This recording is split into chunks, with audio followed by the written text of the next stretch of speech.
Hi friends, welcome to my channel. Please subscribe. Avinash नामक एक पिला गोटे गाँव में रोते।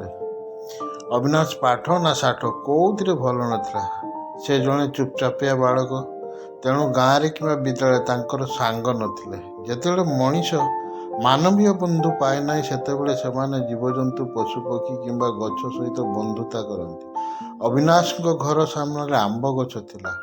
अविनाश ये आंब गछर छाई तले खाली समय बिताया आरंभ कले। अविनाश विद्यालय किंबा एही गछ निकटरे थिले। से गछ सहित खेलुथिला, से ऊपर चढ़ुथिला, से छाई रे विश्राम नेउथिला एवं से शोउथिला। अविनाश से गछ को एते पसंद कले जे से निज मनरे थिबा समस्त भावना को से गछ को कहबाकू आरंभ करदेले। दिने एक चमत्कार घटना घटला। जेतेबेले अविनाश तांको मन कथा से गछ को कहउथिले, सेतेबेले हठात से गछटी मध्य कथा कहला। अविनाश खुशीर कौन सीमा रहा ना, कारण बर्तमान सुधा ता सहित कई कथा हवावाला नथिला ना शुणवा वाला।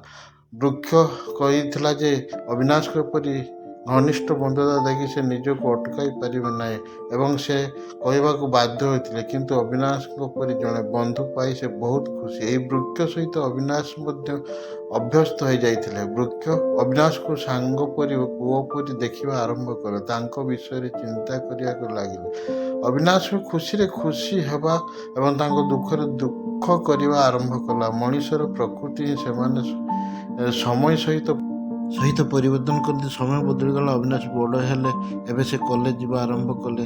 से ही गछ निकट बसिया बंद करदेले। वो गछ अविनाश को मन पकाए बहुत दुख अनुभव करने लगे।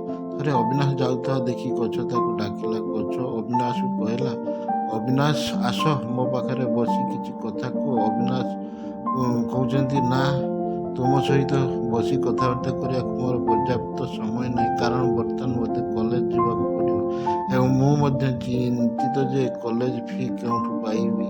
अविनाश कथा शुणा पर एवं तांको टेंशन रे देखिया पर गछ कहला, देख मोर टंका नहीं, किंतु हाँ जदि मोर फल बिक्री कर तुमर कौन साहाय्य कर मोर समस्त फल नहीं जाओ। अविनाश गछ आइडिया को पसंद कले। से संगे संगे समस्त आंब बजार बिक्री करी भल परिमाण टंका रोजगार करिला एवं कॉलेज फी दे पारिला। अविनाश पुणी थे निज जीवन रे व्यस्त हेले एवं पुणी थे गछ एकाकी हो गला। यही वृक्ष प्रतिदिन अविनाश को अपेक्षा करुला, किंतु 3-4 वर्ष बीतीगला। अविनाश को भेटा को आसला नहीं। तापर दिने हठात अविनाश पुराना घर को आसुवा देखागला। वृक्ष अविनाश को देखी बहुत खुशी है।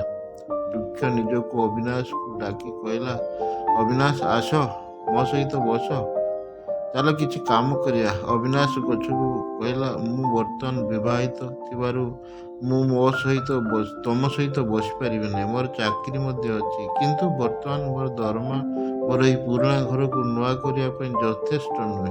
मु बहुत चिंतित जे मु मो पत्नी को पुराना घरे किपरि रखिबि। अविनाश चिंतित हो गछर हृदय पुणी तरगला।